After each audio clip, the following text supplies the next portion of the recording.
Hello everyone, welcome back to my channel.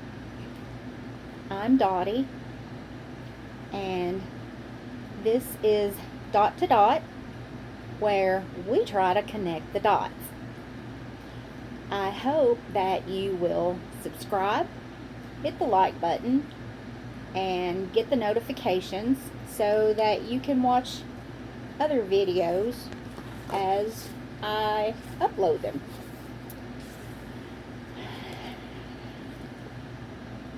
I don't know where you all are at, but where I am, it is rainy today. Probably from one of these storms, either going up the East Coast or somewhere, but it's thunderstorming today. But that's okay because I like rainy days. They're good to snuggle up with a warm puppy and a good book. So today I wanted to talk about some points, and I'm going to be taking some of them from a book titled Have You Felt Like Giving Up Lately? Hope and Healing When You Feel Discouraged by David Wilkerson. And it starts off talking about when you hurt. In one way or another, we're all hurting. Everyone's in the same boat.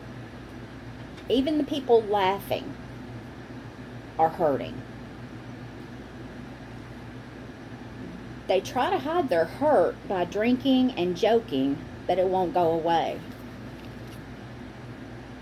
I have often thought about comedians that I've watched, and you can tell that some of the material that they're making jokes about have come from a painful place in their life.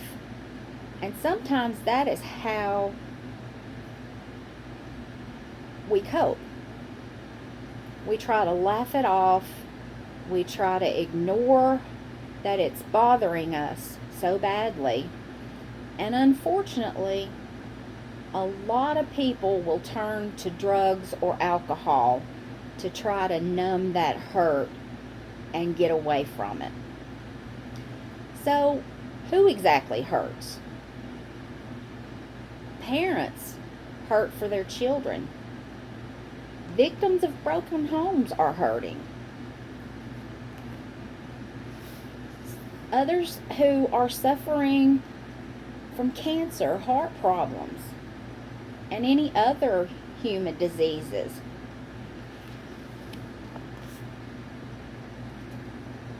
It's hard and it's scary to be told by a doctor that you have cancer and you may die. That has to be a terrifying feeling. Relationships break up. People walk away from each other. And all we have left is a wounded, broken heart.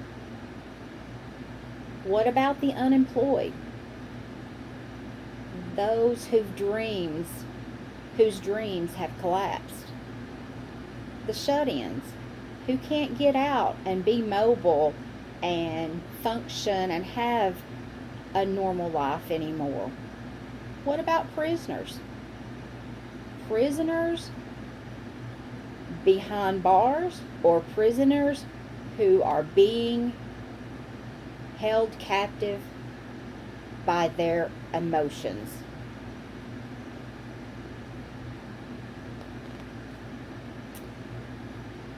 It's true that in one way or another, we are all hurting. Every person on earth carries his own burden of pain and hurt. I think if we look at just this year of 2020, through everything that we have been through, we saw the world shut down literally almost overnight. One thing that every person living on this globe has been affected by is the illness that's going around. Jobs have been lost. Lives have been lost. Families haven't been able to see each other and interact. Some have families in nursing homes that they can't go see. Or some have had relatives that died and they weren't allowed to come to the funeral home because the risk of catching this dreaded C virus was too great. When we are hurt very deeply, there is no physical cure. No person on earth can shut out the innermost fears and deepest agonies. During the day, we can go through our daily activities. We can push the pain and emotional problems to the back of our mind during the day. But at night, when we lay down and go to sleep, just before we're falling off and drifting off, we are alone with all of our feelings and all of our emotions.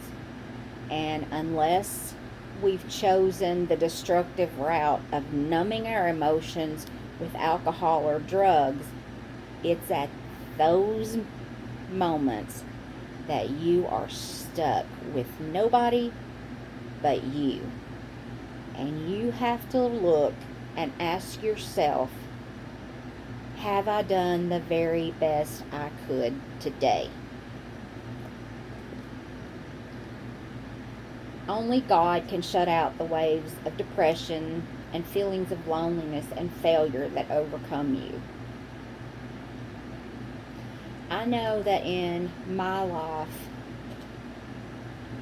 things really did not turn out the way that I planned or wanted or expected. And I've looked back over my life and considered myself a failure for most of my life. I asked myself, what have I done to help humanity? What have I done to spread good news or cheer or just be there to uplift other people? In the busyness of my own life, getting through my day and taking care of things in my world, did I neglect to say a kind word to somebody or smile at somebody?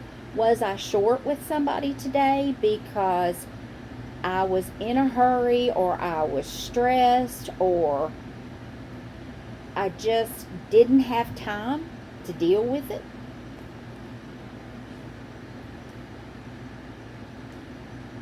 Sometimes, in order to get us to slow down, God has to intercept our lives to the breaking point.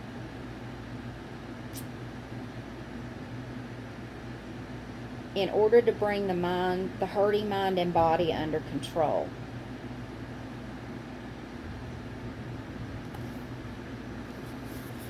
Sometimes when trouble comes in our life, we want to ask, why me? I challenge you to ask, why not you? Why not me? Why do we expect that we should escape the negativity, the pain, the hurt, the sorrow, the grief that happens in life? When a rich man or a poor man walks out into a rainstorm, the rain falls on both of them alike. It's how they deal with the storm that makes the difference. Do you turn your face up to the raindrops and feel the cool, refreshing rain on your face? Or do you curse it because you can't go golfing today because it's raining? Never stopping to consider that the world doesn't revolve around you and me.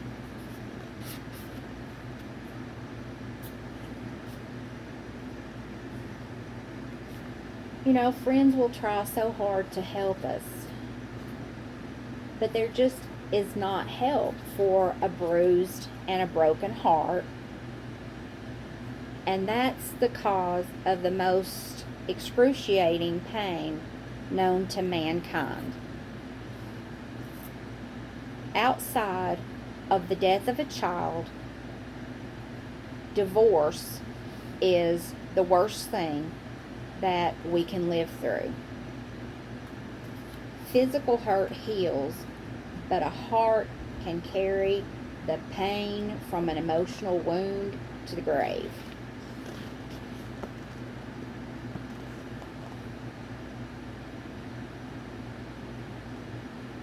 Your friends really don't understand what you're going through sometimes, and they offer all kinds of easy solutions. They tell you, "Oh, it's going to be okay. You'll be all right. Everything's going to be okay." Be careful that in your attempt to help somebody going through something that you have never been through, that it's going to be okay. Because number one, you don't know what they're going through. You don't know if it will be okay. And you are speaking on a subject that you have not experienced. And therefore, you're only going to hurt that person worse by trying to tell them everything will be okay. Just try saying, "I'm here for you. I'll listen. If you want to talk, we'll talk. If you want company, companionship, I'm here. I haven't been through what you're going through, but I know that it must be very difficult for you." You all can probably hear it thundering in the background.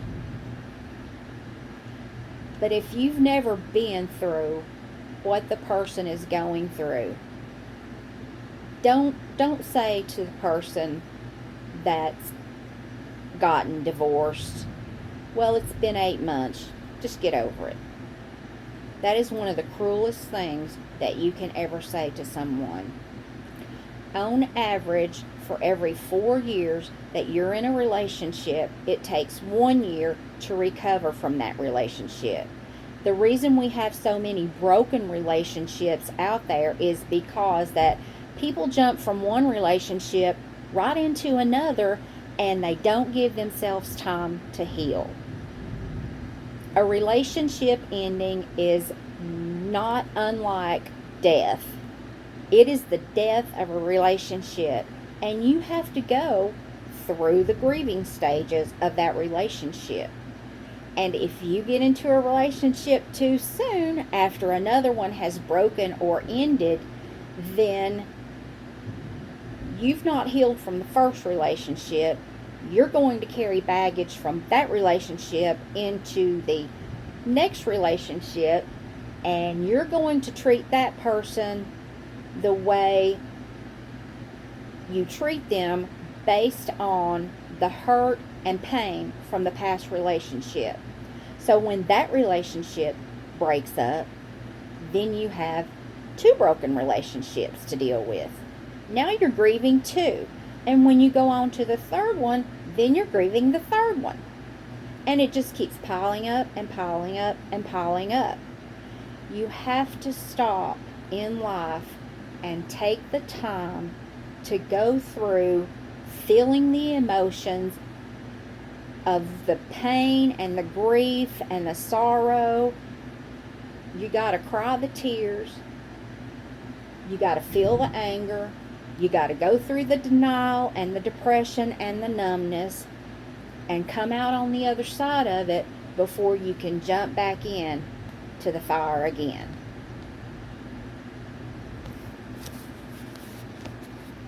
Time heals nothing. You've heard that old saying, "Time heals all wounds." People tell you to hang in there. Put a smile on your face. Wait for time to ease your pain. But wouldn't you suspect that all the rules and cliches about loneliness are coined by happy, unhurt people. You know, it's so easy if you've never been through it just to fling the words out there. Well, if you're not happy, get a divorce. Well, if you're not happy, then find somebody else. Time doesn't heal anything. When you're hurting, time only magnifies the pain. Days and weeks go by and the agony hangs on. The hurting continues no matter how long it's been. Time may push the pain deeper into the mind, but one tiny memory can bring it to the surface.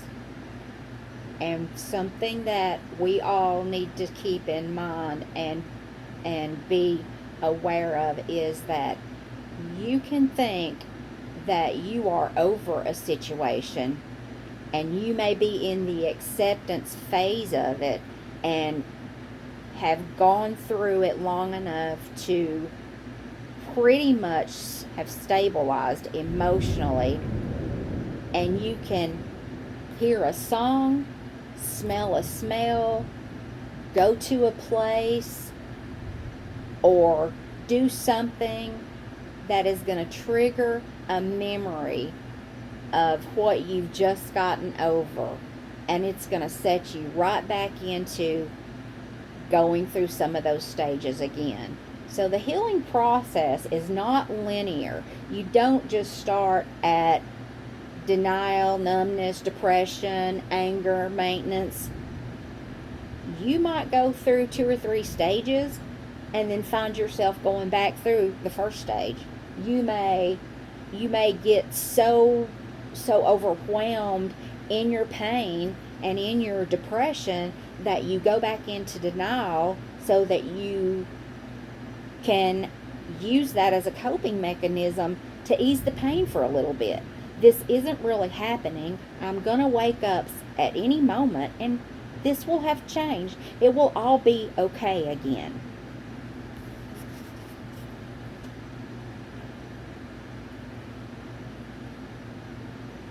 Pushing things out of your mind don't help much either, because at some point they're going to surface and you're going to have to deal with it.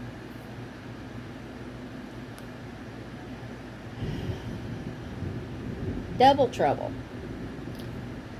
People seldom get hurt just once. Most people have more than one wound, and pain is layered over pain. A broken heart is usually a tender, fragile one, easily broken because it's not protected by a hard shell. Tenderness may be mistaken for vulnerability by the hard-shelled heart, and we have to be careful to not go to the other extreme and close off our heart to people because we've been hurt. Because if you build walls around your heart and you get involved in another relationship, you cheat yourself and your partner out of getting to know the real you.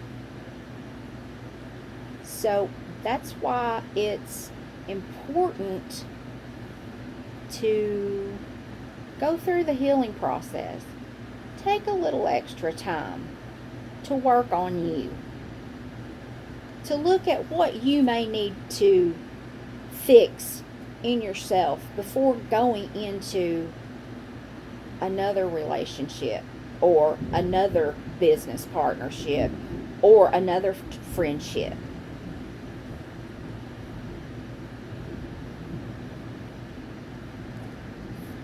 Sometimes our alone time is where we can do our most healing and where we can do the most work on ourselves.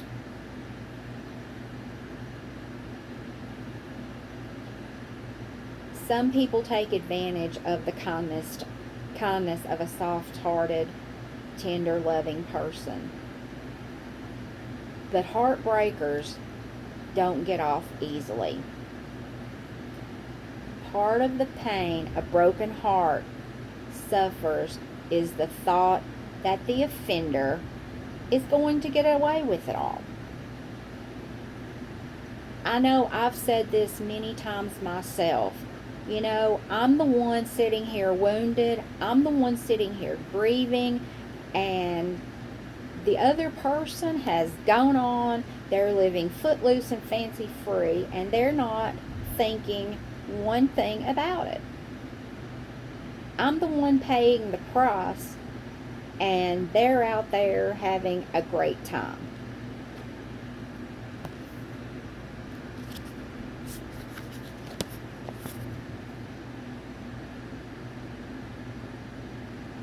It's unfortunate that the wrong person usually does get crucified and hurt in the relationship. But no matter how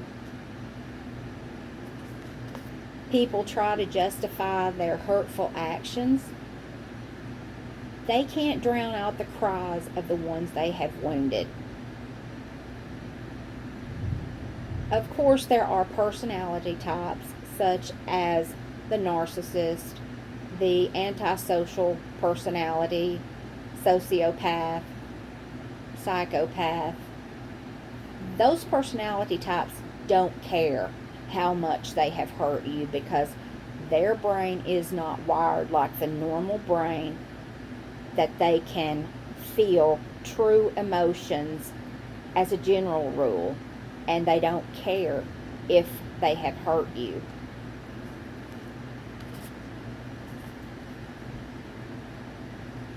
People who have known horrible pain and suffering can rise out of the ashes of depression and even be more powerful and stronger and find a better way of life.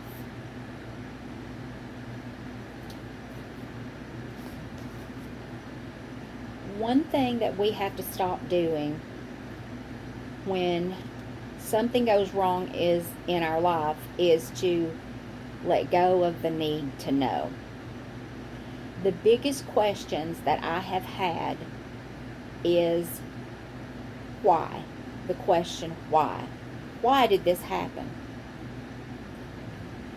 When I let go of trying to figure out why and just accepted that I may never know the answer to that, then I was able to be free at that point, to move on with my life and to make myself or help myself to become a better person.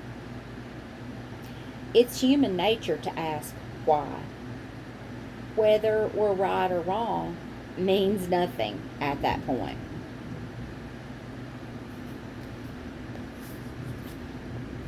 Again, you know, when you're sitting and asking yourself, why me, you also have to turn that question around and say, why not me?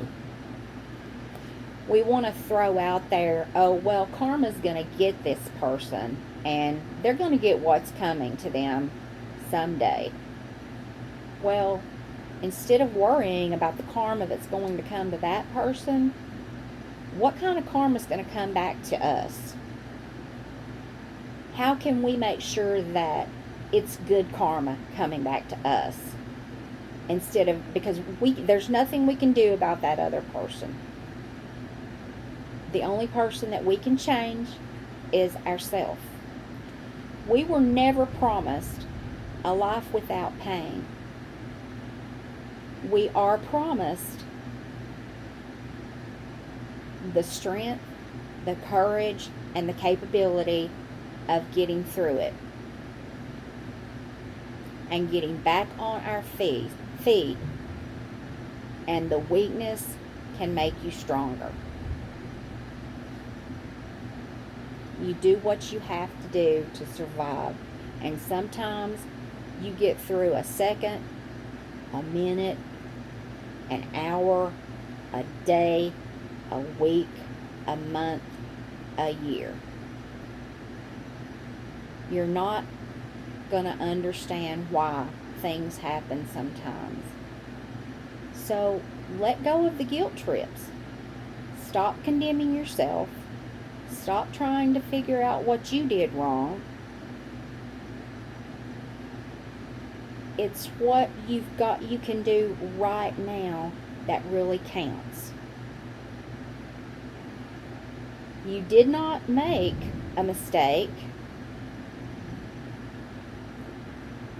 unless the mistake was giving too much. Perhaps you did make a mistake. In every relationship that goes wrong, that ends, that is horrible,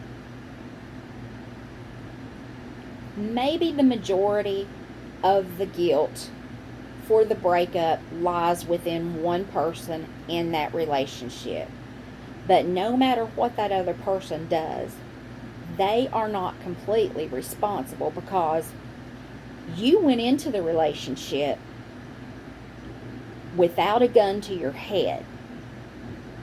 So if nothing else, you remained in that relationship far longer than you probably should have. And most of the time, when the other person walks off and leaves us, they're doing us a bigger favor. And once we get through it and look back on it, we could probably go back and actually thank them for giving us back our life, giving us a clean slate to now become who we want to be. Send them a thank you card. Why do we blame God automatically when things go wrong? Why do we say, if God was real, He wouldn't have let this happen? Let's analyze this for a minute. We took prayer out of schools. We took the Bible out of schools. We stopped teaching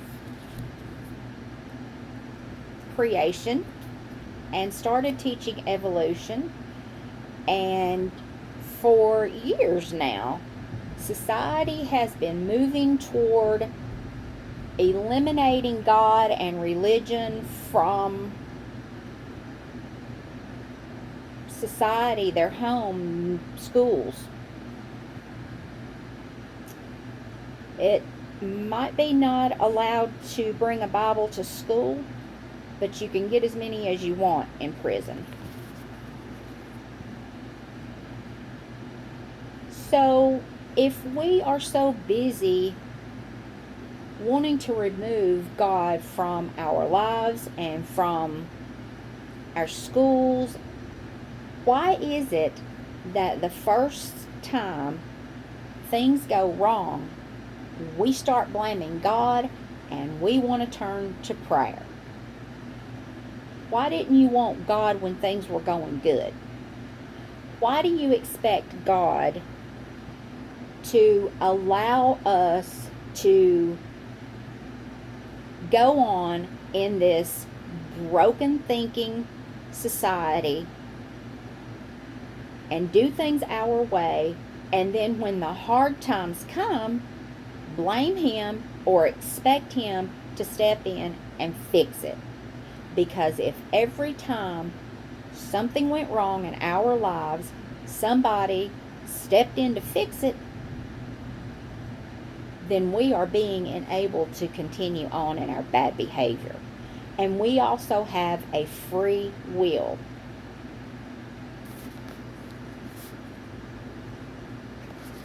So think about that the next time that you're blaming God for all the hurt and pain that you're experiencing and that is going on in the world.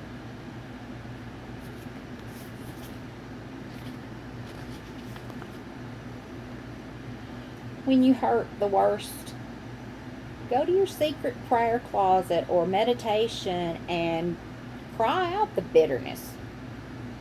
Let it go. Let it go. Don't try to hold it in. Cry. Cry until you have no more tears to shed.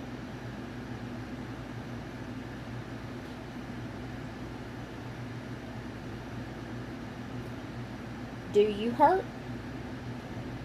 badly? Go ahead and cry. Keep on crying until the tears stop flowing. But let the tears only come from hurt and not from unbelief or self-pity. Convince yourself you will survive, you will come out of it, live or die, you belong to the Lord.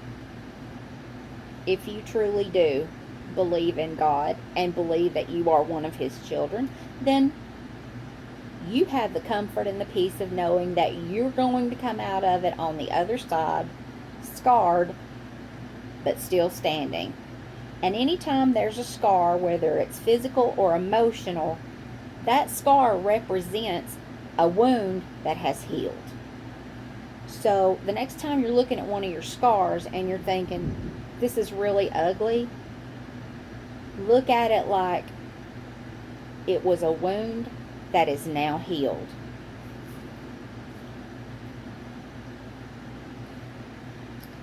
Sometimes people will hold on to the trauma of their past because they have learned that they can use that to cope.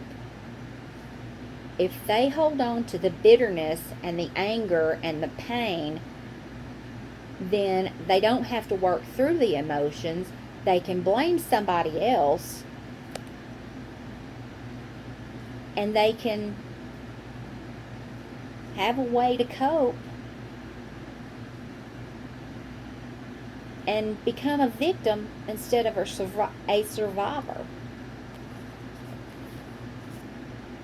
Sometimes we feel rejected and abandoned.